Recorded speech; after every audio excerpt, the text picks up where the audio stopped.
சீக்கிரம் வாங்க. நாங்க இவங்க நிக்கணும் உங்களுக்கு தெரியல. உங்களுக்கு ஒரு நிமிஷம் தான் உங்களுக்கு பெருசா தெரியுது. நாங்க ஒரு மணி நேரம் அதெல்லாம் ஒரு பிரச்சனை இல்ல. உங்கள்கிட்ட ஒண்ணுன்னா ஆபீஸ் நீங்க போயிருங்க, நான் கையை தூக்கிடுவேன்.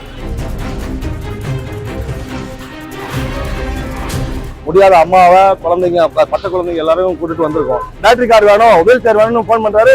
மெடிக்கல் வந்து யாருமே எடுக்கல. அப்ப எப்படி சார் நம்பி நாங்க திருவண்ணாமலை நம்பி எப்படி சார் வர முடியும்? இப்படி ஒரு நிர்வாகம் சரியில்லை. வெளியில வந்து இவ்வளவு கிரௌடு, ஒரு நடக்க முடியாத ஒரு ஆட்டோ வந்து இவ்வளவு தூரம் ஆட்டோவும் உள்ள விட மாட்டேங்காங்க.